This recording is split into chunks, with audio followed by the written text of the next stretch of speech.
Alo mẹ mình là xin thì nếu nhau với bên mẹ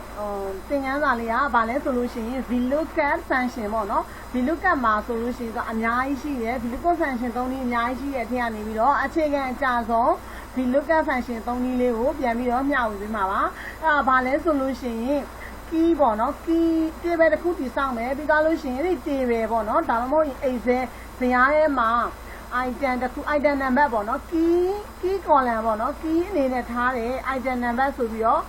column လေးတစ်ခုကိုသူက key ဟိုပါ key အကွက်ပေါ့နော် key column အနေနဲ့သတ်မှတ်ထားလိုက်တာအခုဆိုလို့ရှိရင်ဒီ table example အနေနဲ့ပြမယ်ဆိုရင်ဒီ table မှာ key အနေနဲ့ထားမှာကဒီ item number ဆိုတဲ့ column လေးကို key အနေနဲ့ထားမှာအဲ့တော့ပြောချင်တဲ့သဘောတရားရှာချင်တဲ့အနည်းချုပ်ကဘာလဲဆိုရင် item number မှာအခုကပစ္စည်းမျိုးမီပေါ့နော်ပစ္စည်းမျိုးမီဆိုပစ္စည်းမျိုးမီနဲ့မမှတ်ဘူး item number ကလေးနဲ့မှတ်ထားမယ် item number နဲ့ပေးထားမယ်ပေါ့နော်အခုဒီမှာ001ဆိုတဲ့ item number ကလေးကိုရိုက်လိုက်တာနဲ့ဟောနော်ပစ္စည်းမျိုးမီကဘာလဲစတိုလက်ကြံဘယ်လောက်ကြံလဲအမျက်ငွေဘယ်လောက်ကြံလဲဆိုတာလေးကိုတန်းပြီးတော့သိအောင်လို့ဒီမှာပေါ့နော်table အကြီးကြီးတစ်ခုဆွဲထားမယ် table အကြီးကြီးတစ်ခုထဲမှာကိုလိုဂျင်နာတွေကိုလိုက်မရှာဘဲနဲ့ item number ကလေးကိုသူကသတ်မှတ်ပေးပြီးတာနဲ့ဒီ table အသေးလေးမှာကိုလိုဂျင်တဲ့ data လေးတွေကိုတန်းပြီးတော့ပေါ်အောင်မြင်အောင်လို့ပေါ့နော်တခြားလိုက်ရှာစရာမလိုတစ်ခုချင်းစီစက်ကွက်တစ်ခုချင်းစီကိုထောက်ပြီးတော့ရှာစရာမလိုဘဲနဲ့ table အသေးလေးတစ်ခုသတ်မှတ်ပြီးတော့လိုက်ရှာကြည့်တဲ့နည်းပေါ့နော်အဲ့ဒါကို VLOOKUP function လေးကိုသုံးပြီးတော့ပြောပါမယ်ဟုတ်ပြီ VLOOKUP သုံးတော့မှာဖြစ်တဲ့အတွက်ကြောင့်မို့လို့ကျမတို့ကဘာလုပ်ကြမလဲဆိုတော့လောလောဆယ်ပထမဦးဆုံးဒီသွင်းထားတဲ့ data တွေအားလုံးကို table အဖြစ်နဲ့သတ်မှတ်လိုက်ရပါမယ်ဟုတ်ပြီ table အဖြစ်ဘယ်လိုသတ်မှတ်မလဲဆိုလို့ရှိရင်အခုရိုက်ထားတဲ့ဆယ်ကွက်တွေအားလုံးကိုဆက်လက်လုပ်လိုက်ပါမယ်ဟုတ်ပြီတော့ဒီဘက်ကတော့မပါဘူးပေါ့ဒီဘက်က table G ကိုဆက်လက်လုပ်လိုက်ပါမယ်ဒါကတော့နမူနာအနေနဲ့10ခု11ခုပဲရိုက်ထားတာဖြစ်တဲ့အတွက်ကြောင့်မို့လို့ဒီလောက်ပဲပေါ့နော်ဒါဆိုတော့လွယ်ကူရှာလို့ရတာပေါ့နော်အဲ့လိုမဟုတ်ဘဲနဲ့ကိုယ့်ရဲ့ပစ္စည်းပေါ့ကုန်ပစ္စည်း product တွေအများကြီးဆိုလို့ရှိရင်ရှာတာခက်မယ်အဲ့ဒါရင်VLOOKUP ကိုသုံးပြီးတော့ဒီနည်းလေးကိုရှာတာအရင်လွယ်ပါလိမ့်မယ်ဟုတ်ပါပြီဒါဆိုလို့ရှိရင်table လေးသတ်မှတ်မှာဖြစ်တဲ့အတွက်ကြောင့်မို့လို့ဆက်လက်လုပ်လိုက်မယ်ပြီးသွားလို့ရှိရင် table သတ်မှတ်မှာပဲမှာလဲဆိုတော့ insert ဆိုတဲ့ tab ထဲမှာရှိတော့ insert ကိုတစ်ချက် click မယ်ပြီးလို့ရှိရင် tables နဲ့ပတ်သက်တဲ့ group ထဲမှာ table ဆိုတာလေးတစ်ချက်နှိပ်လိုက်မယ်ဒါဆိုလို့ရှိရင် create table တစ်ခုကိုသတ်မှတ်တာဖန်တီးတာဖြစ်တဲ့ကြောင့်မလို့ create table နဲ့ပတ်သက်တဲ့ dialog box တစ်ခုကြာလာပြီဒီမှာပါလဲဆိုလို့ရှိရင်ကိုယ့်ရဲ့ table value ပေါ့နော် table ထဲမှာပါမယ့် data တွေကဘာတွေလဲဆိုတော့တစ်ခါတည်းသတ်မှတ်ပေးတယ်ပြီးသွားရင် okay လေးကိုချက်နှိပ်လိုက်မယ် okay ဒါဆိုလို့ရှိရင်ကျမတို့ရဲ့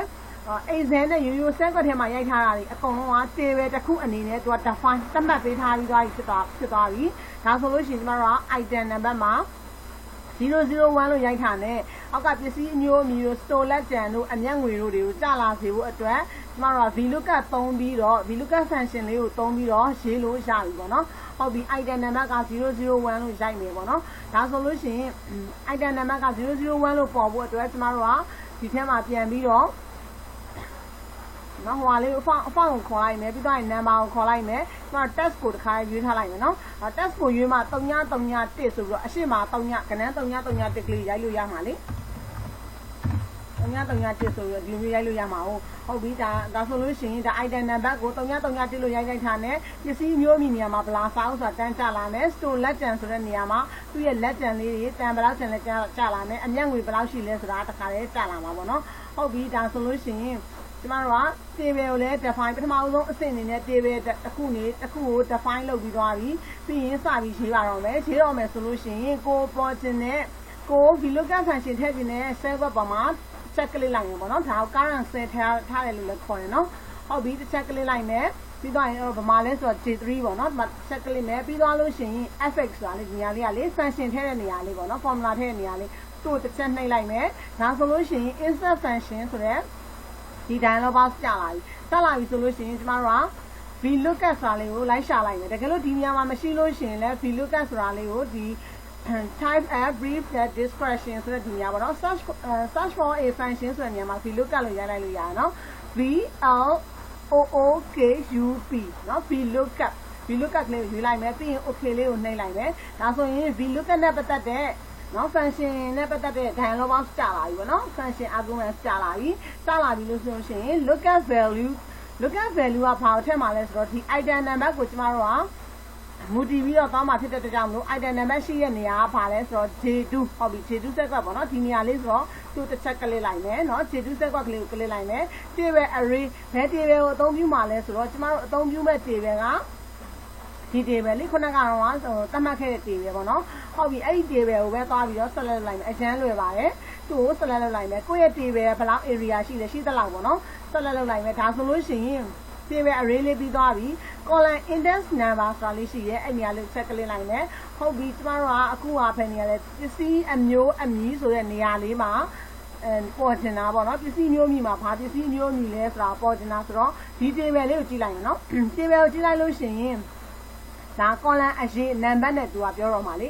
ဟာ column index number ဖြစ်တဲ့ကြောင့်မို့ column number column ဘယ် number ကိုယူမှာလဲဒီနေရာမှာ column ဘယ် number ကဟာပေါ်တင်တာလဲဆိုတော့ဒါဆိုရင် column 1ဒါဆိုရင် column 2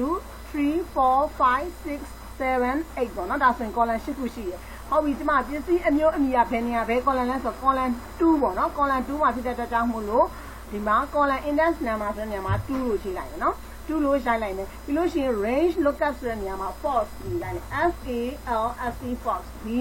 false က sensitive မဖြစ်ဘူးကျမတို့အကြီးနဲ့ပဲရိုက်အသေးနဲ့ပဲရိုက်ရပါတယ်ပြီးတော့ရင် okay လေးကိုတစ်ချက်နှိပ်လိုက်နော်ဟုတ်ပြီကျမဒီမှာ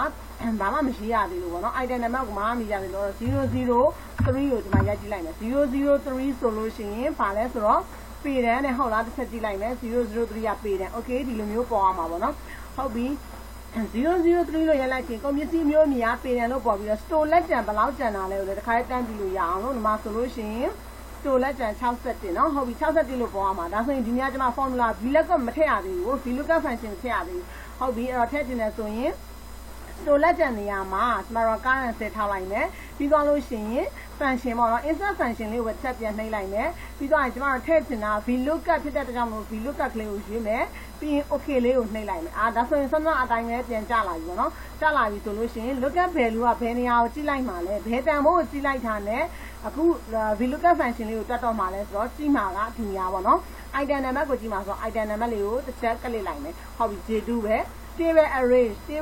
ကဘယ် table တွေကဘယ် table ကိုယူပြီးသုံးမှာလဲဆိုတော့ကျမတို့သုံးတဲ့ table ကဒီ table ဆိုတော့သူ့ပဲပြန်ပြီး select လုပ်လိုက်မယ်ပြီးသွားပြီဆိုလို့ရှိရင် column index number เนาะဘယ်ဟာကိုကျမတို့ကကြည့်ချင်တယ်ဘယ်ပေါ်ချင်တာလဲပေါ့နော်ကိုပေါ်ချင်တဲ့ဟာကဘာလဲဆိုတော့ store လက်ကျန်ဆိုလို့ရှိရင်ပြန်ပြီးတော့ယူလိုက်မယ် column number က1 2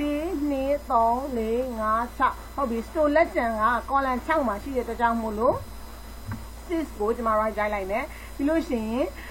range lookup နေရာမှာအခုနကလိုပဲ FALSE false လို့ပဲရိုက်လိုက်မယ်ပြီးရင် okay လေးနှိပ်လိုက်မယ်ဒါဆိုရင်61လို့ပေါ်ပြီနော်ဟုတ်ပြီဒါဆိုရင်အမျက်ငွေကဘယ်လောက်လဲအခုတစ်ခါလဲ column number ကလေးကြည့်သွားမယ်1 2 3 4 5 6 9 column number 9ပေါ့နော်အမျက်ငွေဒီမှာထည့်တော့မှာဖြစ်တဲ့အတွက်ကြောင့်မလို့ဟုတ်ပြီပေါ်တင်တဲ့နေရာမှာ formula ပေါ်တင်တဲ့နေရာမှာကျမတို့ current ဆက်ထားမယ်ပြီးရင် function လေးကိုသွားခေါ်လိုက်မယ်ပြီးရင် VLOOKUP သုံးမှာမလို့ VLOOKUP ကိုပဲထုံးစံတိုင်းယူလိုက်မယ် okay လေးကိုနှိပ်လိုက်မယ်ဟုတ်ပြီ lookup value ကဘယ်နေရာကြည့်မှာလဲ item number ဟုတ်ပြီ table array ကဘယ်မှာလဲဘယ်ဟာလဲဆိုတော့ဒီ table ကိုပဲပြန်ပြီးတော့သုံးမှာမို့လို့ select ပြန်ပေးမယ်ဟုတ်ပြီခုနကတော့ကျမတို့ကအမျက်ငွေကဘယ်မှာလဲဆိုတော့ column number ဘယ်လောက်လဲဆိုတော့ခုနတစ်ခါလေးခြိထားခဲ့တယ်ဘယ်လောက်လဲဆိုတော့9ဟုတ်ပြီနော်9 column number 9 1 2 3 4 5 6 9ဟုတ်ပြီပြီးသွားလို့ရှိရင် range lookup မှာ false ကိုပဲပြန်ရွေးမယ် false ကိုပဲရိုက်မယ်ပေါ့နော်မရွေးရတာမဟုတ်ဘူးရိုက်ရမှာပြီးရင် okay လေးကိုနှိပ်လိုက်မယ်ဒါဆိုလို့ရှိရင်ပစ္စည်းအမျိုး003မှာဆိုလို့ရှိရင်ပစ္စည်းမျိုးမြားပေတန်းနောက် store လက်ကျန်ဘယ်လောက်လဲအမျက်ငွေကဘယ်လောက်လဲဆိုတာ10ပေါ်ပြီ okay ဒီမှာ006ဆိုပြီးတော့ကျွန်တော်ရိုက်ကြည့်မယ်ဒါဆိုရင် A4 စာအုပ်ပေါ့နော် A4 စာရွက်ပေါ့တကယ်တော့ A4 စာရွက် store လက်ကျန်ကဘယ်လောက်လဲစနစ်เนาะမှန်တာပဲနောက်အမျက်ငွေကဘယ်လောက်လဲဆိုရင်465 3เนาะဟုတ်ပြီဒါဆိုလို့ရှိရင်ဘယ် item ဒီ table ထဲမှာ table array ထဲမှာပါတဲ့ဘယ် item number ကိုပဲရိုက်ခဲ့ကျမတို့ကဒီမှာတစ်ခါလေးတန်းပြီးတော့ပေါ်ပြီပေါ့နော်ဒါဆိုရင်တစ်ခုချင်းစီဒီဘက်မှာလိုက်ပြီးတော့စစ်နေကြရမလို့ item number လေးသိုံနဲ့ဒီလိုမျိုး data တွေကိုကောက်နှုတ်ပြီးတော့ကိုသိချင်တဲ့ data တွေကိုရွေးပြီးတော့ကြည့်လို့ရတယ်ပေါ့နော်ဒါကတော့ VLOOKUP function သုံးနည်းရဲ့အခြေခံအကြဆုံးအခြေခံနည်းလေးပါ